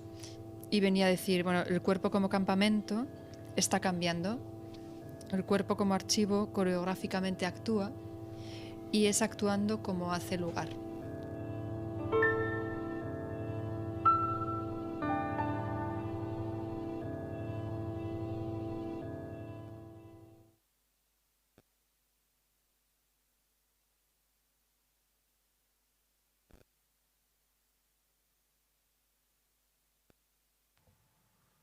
En esta idea de los gestos, ¿no? de hacer lugar a través de los gestos, del movimiento entre los cuerpos, pero también el gesto como un pensar, ¿no? El pensar en gesto, aparece en varios de los intercambios que tenemos María García Ruiz y yo a través de nuestras mutuas investigaciones, ¿no? Y esta idea de que bailar es siempre bailar otros cuerpos, repetir y hacerse presente en la diferencia, y que en la danza el cuerpo se muestra como el lugar de emergencia de otros, ¿no? De aquellos que bailaron esos mismos pasos previamente o transmitieron sus técnicas, pero también el lugar de emergencia de las ideologías, de los saberes aprendidos y archivados en forma de herencia cultural, memoria corporal o hábito de relación, ¿no? Pero esta cuestión de los gestos nos remite una y otra vez a Marie Bardet, de nuevo, que es como otra de las voces que está constantemente interviniendo, porque la estamos constantemente leyendo y finalmente hablando con ella e incorporándola también, ¿no? En este hacer que es el de la ola en la mente, que en realidad es un hacer que lo que hace es busca adherirse y dejar que se adhieran todas esas voces, referencias con quien se quiere conversar, ¿no? Generar las posibilidades de que eso se haga de facto, ¿no? Entonces, bueno, en el libro de El cultivo de los gestos, de André Audricourt, en el que Marie Bardet tiene este precioso texto Hacer mundo con gestos, pero también el epílogo a los textos de Gustav Fechner que se recuperan y que Marie Bardet sigue con este breve ensayo, un pensamiento cuando se pone sensible, que citaba anteriormente, ¿no? Como el sentir, como percibir esa mínima diferencia posible. Pero de alguna manera Marie Bardet ya había estado presente desde antes en el campo de investigación de la danza y en relación con la Argentina, a través del texto crítico que ella escribe en relación con la conferencia que Paul Valéry, es una conferencia que después se publica como Filosofía de la danza, pero es una conferencia que el filósofo Paul Valéry pronuncia unos minutos antes de una de las actuaciones de la Argentina en uno de los últimos meses de su vida en París, ¿no? Y también a través de las investigaciones de Marie Bardet en torno a un texto común que compartimos como referencia, que es un texto de la poeta Gertrude Stein sobre Isadora Duncan, ¿no? Que es un texto que a mí me dio a conocer la poeta e investigadora María Salgado, que es Horta or One Dancing, de 1912, y que está basado en el movimiento de la bailarina Isadora Duncan. Bueno, esto lo particular aquí es que Gertrude Stein ya había escrito también sobre la Argentina un poema llamado Susi Asado, ¿no? Pero en este retrato de Isadora Duncan, que tanto a Marie Bardet le interesa como filósofa y coreógrafa, bailarina formada en danza, pero en filosofía, que es Marie Bardet, y a mí por la resonancia con las permutaciones posibles de la Argentina, lo interesante de este retrato de Gertrude Stein es la manera en la que, a través de la repetición, amplía el espectro de la unidad individual que se asocia con el ser única que tanto Isadora Duncan como la Argentina parecían contener, ¿no? Esas figuras centrípetas de la historia de la danza que requiere para alimentar cierta nostalgia de hitos inigualables, incomparables, intransferibles, irrepetibles. Y sin embargo, con este retrato, Stein parece haber captado la potencialidad política y poética de la multiplicidad contenida en el hacer coreográfico. Y digo en el hacer coreográfico y no en la personalidad de la coreógrafa o en su figura pública, porque el retrato subraya, como nos dice la editora Ulla Dido, la manera en la que Isadora es lo que hace, escribe, Isadora es lo que hace, bailar, del mismo modo que Stein es lo que hace, escribir. Ambos haceres comparten su potente capacidad fugitiva de mantenerse fuera de alcance, de no estarse quieto, que tienen los movimientos y los gestos, tanto de la danza como la escritura, entendiendo estas como lo que buscábamos María y yo, ¿no? Como un hacer lugar, un estar que se resiste a la captura de una imagen fija. Stein lo hace con las palabras. En lugar de ensalzar esa imagen individual, fija e icónica, insiste en su disposición mutante, ¿no? En la idea de que un cuerpo puede contener y está de hecho contenido de otros, ¿no? Se desborda sus propios límites, una sustancia que se transforma, porque como dice Yael Davis, de nuevo, en un precioso artículo publicado en Concreta, una siempre es plural, ¿no? Y esta pluralidad se vuelve visible en el movimiento, incluso aún por debajo del nombre y de la figura, ¿no? El retrato de Stein lo refleja, esa manera de estar cambiando en constante tensión, una contradicción con lo que una se supone que es ante la mirada de los demás, incluso si una es otra clase de una.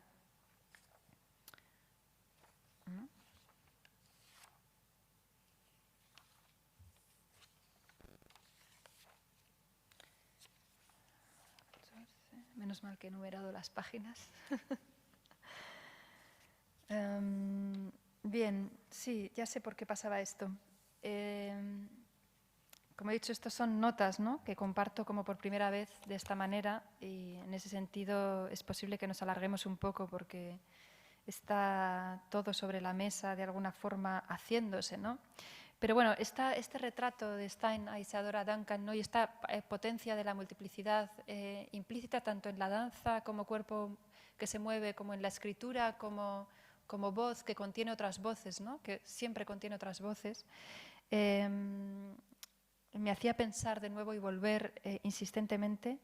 Acaba de parar, por favor, ahora al final ya. Me hacía volver como a la idea del duelo, ¿no? Cristina Rivera Garza, de nuevo, escribe que el duelo es el proceso psicológico y social a través del cual se reconoce pública y privadamente la pérdida del otro. Y es acaso, escribe, la instancia más obvia de nuestra vulnerabilidad. Entonces, en ese estado de vulnerabilidad que permite, porque es una posibilidad, el estado del duelo, ¿no?, del reconocimiento de la pérdida del otro, pero el reconocimiento del dolor provocado por esa pérdida, ¿no es acaso el reconocimiento del amor? Es decir, estar en duelo es muy parecido a estar enamorada, de hecho. Ambos estados se alumbran en la vulnerabilidad, porque solo en la vulnerabilidad compartida, y aquí vuelvo a citar a Rivera Garza, en el reconocimiento de las distintas maneras en que el otro me desposee a mí, invitándome a desconocerme, se puede entender que el yo nunca fue un principio. Esto me resuena, ¿no?, con este retrato de Isadora Duncan escrito por Gertrude Stein. Como esa suerte de desposesión a la que invita esa pérdida, ¿no?, esa pérdida que también está implícita de alguna manera en la danza per se. Estar en duelo y estar enamorada tienen algo en común, efectivamente. Esa suerte de desposesión del yo, que es una vulnerabilidad que no es fragilidad, ¿no?, que no es debilidad, sino potencial fuerza vital, social y también política, que exige y que empuja una suerte de suspensión de la identificación individual. Es un estado flotante o sin agarre, en el que dejas que la brisa producida por quienes pasan alrededor te mueva y que su efecto vuelva, porque el pasado siempre vuelve alrededor, ¿no? Y tras la pérdida, como decía Roland Barthes, recordemos, ¿no? Estar a la espera de un sentido de la vida, estar a la espera de un sentido y de un sentir que puede ser también, pienso, estar a la espera de una orientación, siguiendo las ideas que Sara Ahmed desarrolla en fenomenología queer, ¿no? Toda esta idea de la orientación como un girarse hacia, ¿no? como un gesto, la orientación como un gesto.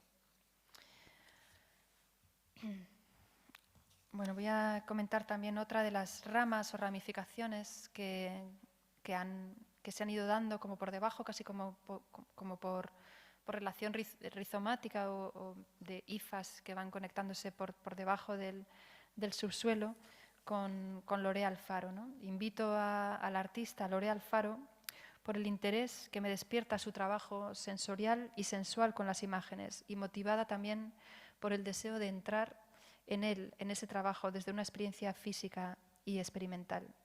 Conocernos a través de lo que hacemos implica también confiar en que es en esas relaciones materiales y sensibles donde se entrelazan y enredan nuestros modos de hacer. Y es también una forma de desplazamiento productivo a través de esa escucha mutua.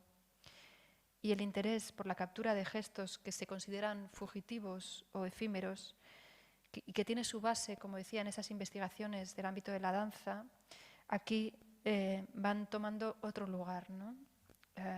La idea de un retrato imposible o de una suerte de retrato de un estado cambiante como es el estado del duelo, ¿no? Que es con lo que comienzo con ella.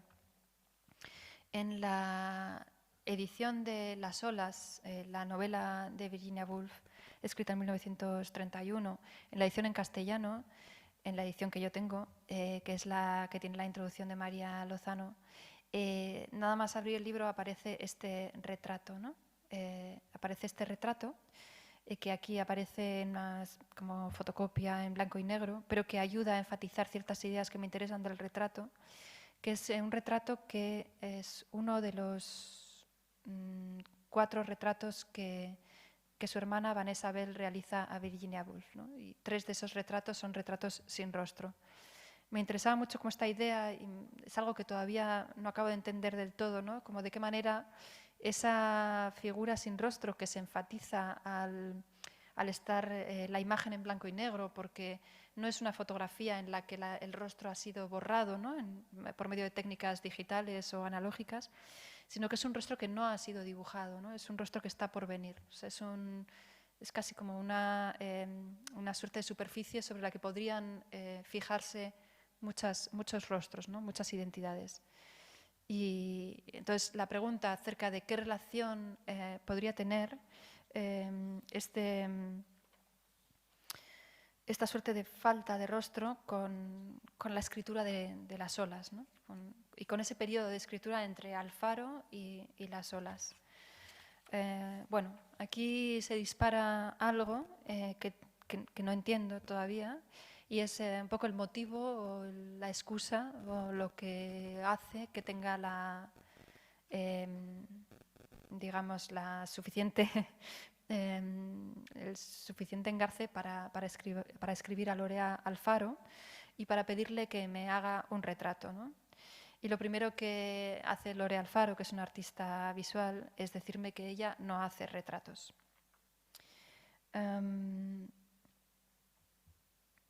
Y sin embargo, me envía 2 obras suyas, ¿no?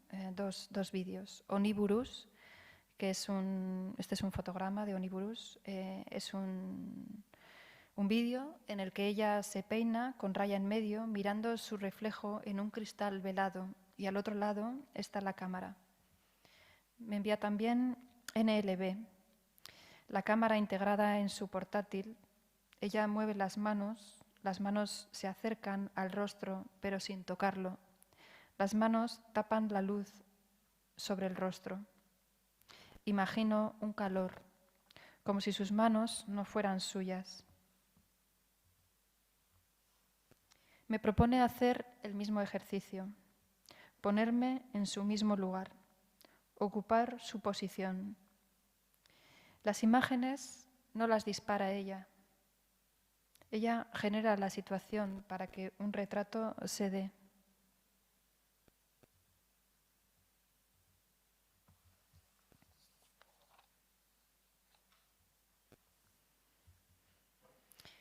Las dos novelas que más me han acompañado en este tiempo han sido Alfaro y Las olas. Alfaro toma la forma de lo que se ha llamado flujo de consciencia. Es una suerte de flujo, como un continuo de pensamiento que va de una mente a otra, solo casi sin distinguir a quién pertenece el pensamiento o haciendo transiciones de manera que una se olvida de quién está enunciando aquello que observa, que siente o que piensa. Hay una suerte de falta de contorno en los cuerpos, como si el pensamiento pudiera ir de uno a otro moviéndose de manera independiente. En Las olas sucede algo parecido. Se despliega una subjetividad no romántica de ritmos desplazados. Virginia Woolf escribió: cuando uno escribe lo que tiene en la mente, se entra en un estado de trance y las imágenes más diversas parecen llegar inconscientemente. La escritura como la producción técnica de un mundo, podríamos decir, un mundo de relaciones, y no como la expresión de un yo subjetivo. Ambos libros son fuertes gestos de escritura y ambos libros están muy cerca de la muerte. Como anécdota, se puede decir que Percival, el personaje central de Las olas, parece estar inspirado en su hermano Toby, que había muerto joven unos años antes. Recientemente he iniciado una correspondencia con la poeta Sandra Santana, que me escribía lo siguiente. La escritura de Virginia Woolf, pienso en Las olas, atraviesa los personajes, nos transporta como si nos hubiésemos convertido en una corriente de aire que recorre el mundo sin detenerse en los cuerpos, acompasando los ritmos de los recuerdos y expectativas de los seres humanos. En la narrativa de la autora, la voz enunciadora se evade mostrando un crisol de voces, de actitudes, pensamientos. Entra en todos sus personajes sin quedarse, sin poseer ninguno, como si solo se encontrara de visita. Del mismo modo, es como si los rasgos de Virginia Woolf se resistiesen a permanecer en las imágenes.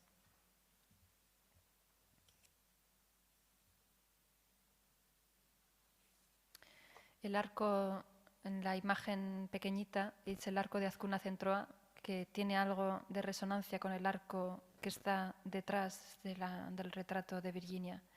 Y estos son juegos o pruebas de intentar encajar el rostro en el retrato del mismo modo que se encaja en el retrato de Virginia. O intentar entrar en la posición exacta de su cuello.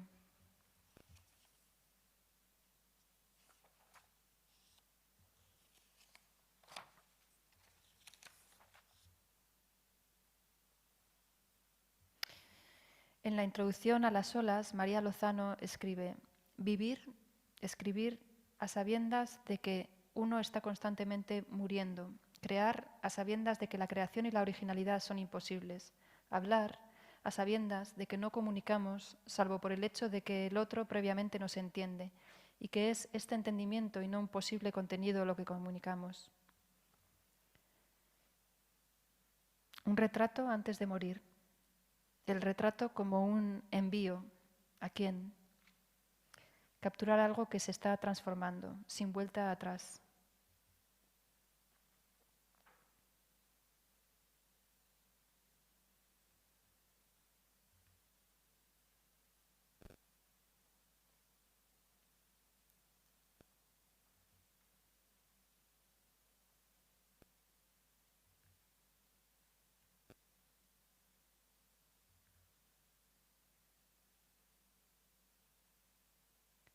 Estos distintos retratos fueron apareciendo en publicaciones de Usar y Tirar, como las agendas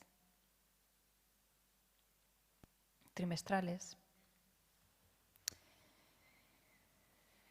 Por último, para terminar, me gustaría compartir también la devolución que Raquel G. Ibáñez hace a esta propuesta de la ola en la mente a partir de la pregunta sobre si ella podría de alguna manera diseñar la imagen gráfica de la ola en la mente basándose en esta portada, que es la portada original de Las olas de Virginia Woolf, que estuvo diseñada por su hermana también, Vanessa Bell.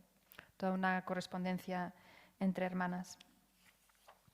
Y de esta manera terminar también escuchando a Raquel y viendo su trabajo, ¿no? Pero antes me gustaría leer unas palabras que intenten recoger de alguna forma esta idea, todas estas ideas que he desplegado aquí, ¿no? Puede que el entorno, el contexto, el lugar, sus características físicas contribuyan o condicionan el estar físico y perceptivo de quien a su vez devuelve por medio del gesto de hacer forma, esto es de conformar, una relación de vuelta con ese lugar específico. ¿Cómo se habla de eso? ¿Cómo se dice? No basta con dar cuenta del paisaje de fondo de un hacer, porque ese fondo hace tiempo que ha dejado de ser una imagen sobre lo que algo, una figura, se coloca, porque fondo y figura conviven y se entrelazan en el relieve de una relación cambiante, que a veces tiene la capacidad de adoptar una forma duradera.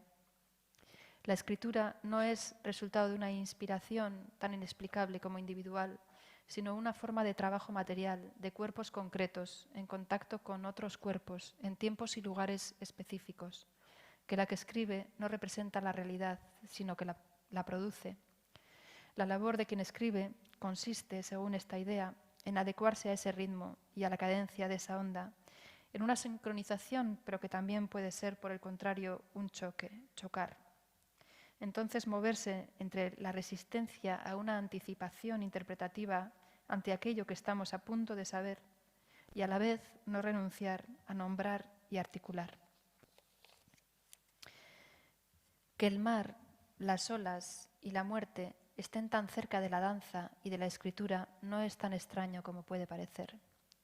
Que el mar, el oleaje, en su repetición cíclica, que viene y va, se parezca en ciertos momentos a ese pasado que siempre vuelve alrededor, como una orilla, el borde que serpenteando y en pleno curso de indefinición no es ni arena ni agua, sino solo espuma. Estas son las imágenes creadas por Raquel G. Ibáñez en los 3 idiomas, ¿no? El original de Wave in the Mind, la ola en la mente, que podría también haber sido la onda en la mente, pero que es la ola en la mente por todas las referencias también a las distintas formas de ola. Y Uña Gogoan, que es en euskera una traducción difícil, puesto que Uiña podría ser onda, movimiento, y Gogoan puede ser mente, pero también recuerdo, ¿no? Como la onda en el recuerdo. Pero en cualquier caso es muy diferente a otra posible traducción, que sería Olatua Buruan, que literalmente sería la ola del mar en la cabeza. Es una traducción muy diferente. Aquí estas dificultades para intentar hacer entender a las distintas personas la opción por esta Uiña Gogoan y no Olatua Buruan también me ha ayudado a definir mejor a qué remite esta idea de mente, ¿no? De una mente que no necesariamente está situada dentro del cerebro. Cristina Rivera Garza dice: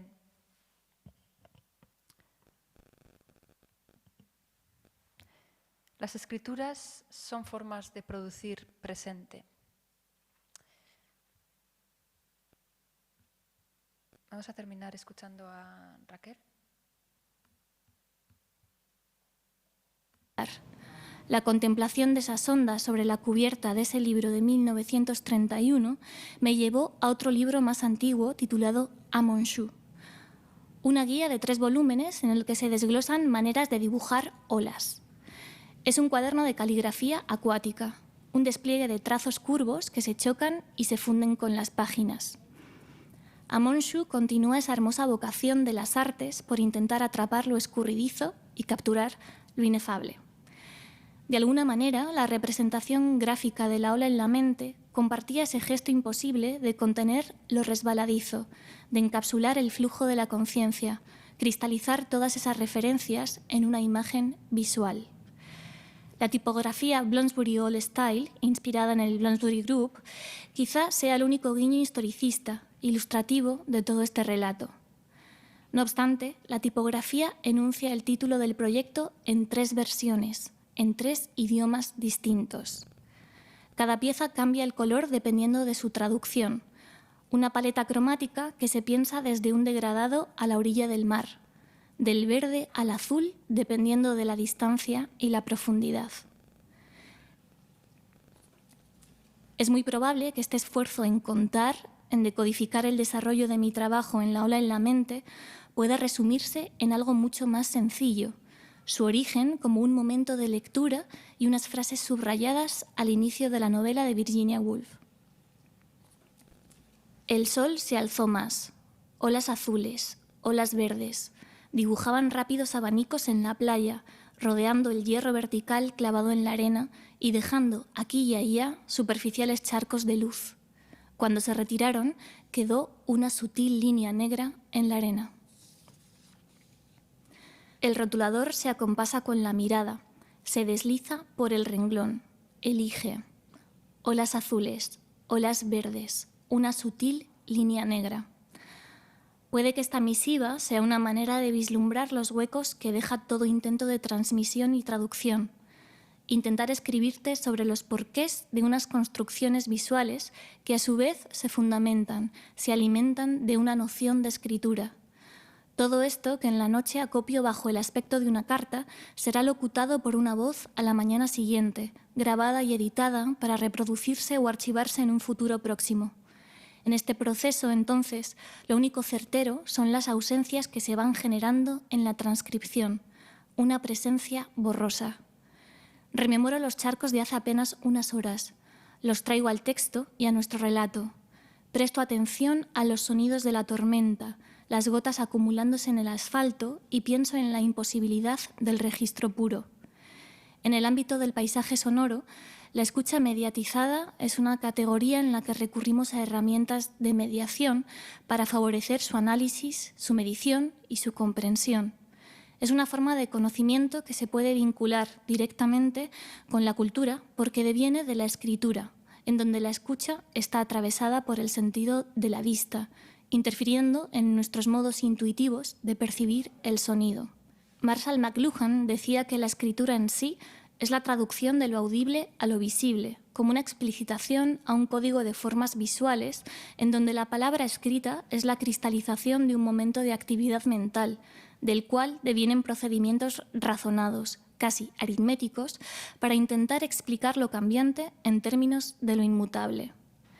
De algún modo, estoy de acuerdo en la idea de escucha mediatizada, porque evidencia la ansiedad por aprender un fenómeno acústico intangible y variable. Para mí, un estado primigenio que debemos afrontar, ya sea accediendo o desbloqueando sus propios mecanismos. No obstante, en el razonamiento de McLuhan se acota una idea de escritura demasiado plomiza, que aferra sus vértices a un plano de realidad único y rígido, ligeramente aplastante, donde la misma se considera una herramienta de captura y orientación, desde una mirada estrecha y unidireccional, como un discurso sin fisuras. La escritura y la escucha son escisiones, son grietas, aperturas al temblor. Más que brújulas que nos orientan, son las fuerzas magnéticas que nos envuelven. Hay algo interesante en el no saber, más bien en el estar en un conocimiento velado, oscuro. Nos obliga a dislocar nuestras categorías epistemológicas, nos fuerza a retorcer y afinar nuestra percepción, a aplacar ese deseo imposible de omnisciencia. En el libro de Todos los amores me topé con parte de esos vacíos en la transmisión. En un párrafo denominado Amor-Olvido, me sentí aliviada al pensar que todo lo inherente a la vida conlleva su pérdida como algo incondicional, no solo desde el duelo, sino desde las posibilidades que otorgan los vacíos. Decía algo así como que estamos hechos de una gigantesca pérdida de objetos y personas, lo que equivale a decir de pérdida de memoria, que no obstante nos constituye. Así que cuando transmitimos información, también transmitimos todos esos mundos olvidados, aunque lo hagamos de un modo que aún no comprendamos del todo. Olas azules, olas verdes, una sutil línea negra. La escritura deviene marea, un movimiento periódico, flujo de ascenso y descenso, producido por sistemas que se escapan a un control total. Vuelve a sonar Steel Beach, esta vez en el ordenador. Podría traducirse como Aún la playa. Es una canción magnética, en parte por su inteligibilidad. Soy incapaz de dar con sus letras y de oído no consigo discernir qué palabras se forman bajo la voz filtrada y lupeada por un pedal de efectos y algo de autotune. Asoman fonemas que se sostienen en la melodía. Para escuchar la canción hay que abandonarse al sonido y sus texturas sin ningún tipo de búsqueda de significado, lanzarse a ese océano y flotar. Comprometerse con lo indescifrable del relato que narra una voz femenina en una lengua que no existe, que quizá está por venir. El disco tiene un breve texto en su reverso que dice así: fragmentar, recolectar, reconectar, sentir, iniciar, parar, deslizarse, resbalar, desaparecer.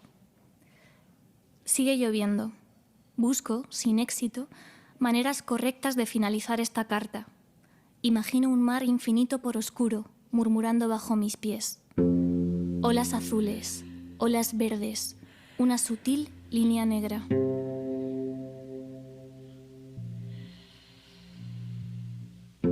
Un lugar donde retroceden las palabras, junto con la mente, sin haber llegado.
Y no sé si yo lo que queráis.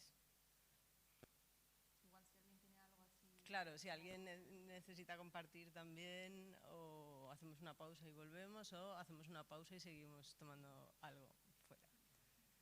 Podéis elegir. Podemos quedarnos también en este estado un tiempo y decidir más tarde, no pasa nada.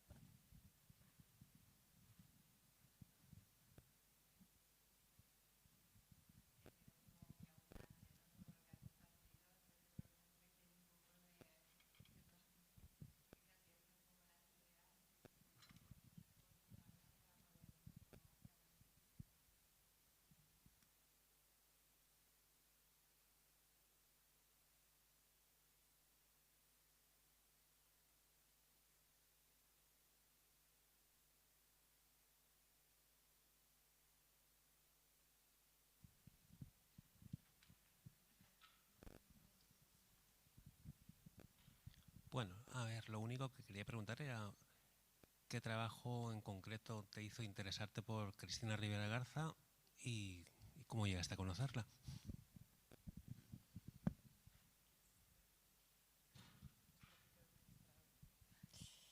Bueno, Cristina Rivera Garza y yo no nos conocemos personalmente. Tuve la enorme fortuna de que ella escribió, bueno, hay algunas editoriales, en este caso la editorial Consoni, que es la editorial que ha publicado Ritual de Duelo, tienen la costumbre de proponer dentro de una constelación de autoras y de autores con los que trabajan la lectura de libros que van a publicarse para que escriban unas notas que aparezcan en el libro en las páginas previas, ¿no? Y en mi caso, en el caso de Ritual de Duelo, ellas mismas escribieron a Cristina Rivera Garza y a Valentín Roma, por considerar que eran dos autores que podían entender este tipo de escritura y desde dónde se escribía. Entonces, digo, la enorme fortuna de que ella fue una de las primeras personas que leyó Ritual de Duelo, ya maquetado, revisado, editado, y escribió pues unas notas preciosas que están dentro del libro y que me parece que entienden muy bien, está claro, ambos, también Valentín, entienden muy bien la razón de ser del libro y de la escritura, ¿no? O sea, del libro como escritura, como proceso de escritura. Entonces, bueno, yo me siento muy agradecida hacia ella y fue a partir de entonces que yo empecé a leer todo lo que podía de Cristina Rivera Garza y especialmente el libro de Los muertos indóciles, necroescritura y desapropiación. Me ha influido mucho después, ¿no? Pero es una autora que yo conozco de esta manera porque también sucede que, bueno, estos libros, por supuesto, no serían lo que son si no fuera por las editoriales que están detrás y que son además dos editoriales independientes, arraigadas en Bilbao, que también generan una constelación, ¿no?, de voces y de autoras, es decir, que no es solamente el hecho de que una editorial publique lo que escribe, sino que además entras a formar parte de toda una historia, ¿no?, de una familia. Entonces, en el caso concreto de Consoni y de Ritual de Duelo, ellas decidieron, porque lo tienen clarísimo además, todo lo que hacen, y yo pues me dejo llevar por ellas, ¿no?, y asesorar y llevar de la mano, y con los ojos vendados si hace falta. Decidieron que el libro, digamos que si bien mi perfil es un perfil vinculado al arte y podría ser un libro que estuviera vinculado a Paper, que es la sección, la línea que tiene en relación con reflexión artística y ensayo en arte, y sin embargo María Moore rápidamente lo propuso para Origen del Mundo, que es una colección de autoras que escriben ensayo o ensayo-ficción y ensayo que tiene que ver con reflexiones en relación con la vida, ¿no? Y ahí pues se encuentran autoras muy, muy, muy diferentes que admiro mucho y es ahí donde aparece Cristina Rivera Garza, ¿no?, en el mundo de la literatura, digamos, a través del mundo de la literatura. Pero vamos, es una autora importantísima para mí desde entonces. ¿Y por qué lo has preguntado?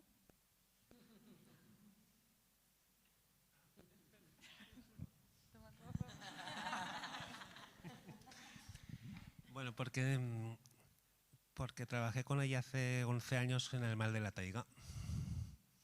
Y ya está.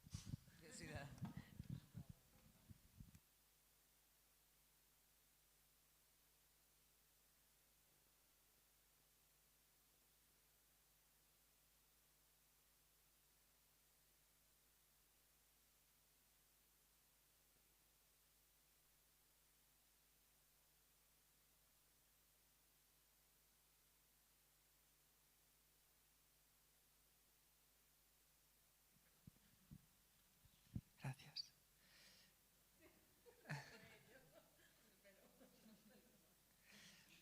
Bueno, algo quería comentar porque la verdad es que he venido con mucha ilusión de que Isabel esté aquí. Nos conocimos hará 1 año y medio en la presentación, cuando viniste a presentar a María Salgado en Tabacalera. No sé, recuerdo como esa presentación como un proceso de enamoramiento hacia tus palabras. Como, es verdad, fue súper bonito porque era como una tarde ya tardía y había como luz natural, y a medida que pasaba la presentación se iba haciendo de noche, y entonces fue como una transición hacia algo diferente, que yo creo que a muchas nos ha pasado en esta presentación que acabas de dar, como que también ha habido como una pérdida en el tiempo, ¿no? Como que estamos un poco mareadas, porque también tienes como esa capacidad maravillosa de hilarlo todo, de tejerlo todo, como has dicho antes, pues eso, de una manera como muy liviana y hermosa y no sé, y al mismo tiempo meter tanta tralla, ¿no? Eso es muy bonito, muchas gracias por tu presentación. Y luego, bueno, a medida que hablabas de lo que estás haciendo y de tu proceso y de tu comunicación con la gente que está entrando y saliendo y formando parte de todo esto, pues no puedo evitar siempre como sentirme identificado en muchos de los aspectos, ¿no? Desde mi práctica, que está más relacionada con el dibujo y las artes plásticas que con la escritura, pero que bueno, también es cierto que el dibujo es una manera de escritura, y hay cosas que has comentado que me las he apuntado porque me han parecido muy chulas, ¿no? Como preguntas que lanzas, como qué necesita el hacer, de qué manera aquello que nos afecta se teje con aquello que hacemos, y luego también como al final ya de la presentación sale como esa definición de la escritura como cuando lo cambiante se materializa en medios de lo invariable. Y bueno, también hablas has mencionado algo sobre comunicar, no tanto por el contenido, sino porque alguien nos entiende. Y yo creo que estas maneras de entender la práctica y del hacer, y cómo hay una relación siempre con el entorno o con otras identidades o con la propia identidad, quizás en otros momentos, atemporal o en el presente, cómo eso además de alguna manera está relacionado con la danza, me fascina, me parece súper chulo. Y bueno, en realidad era como un apunte más que una pregunta, pero supongo que en realidad tengo como millones de preguntas, ¿no? Pues nada, eso, que muchas gracias.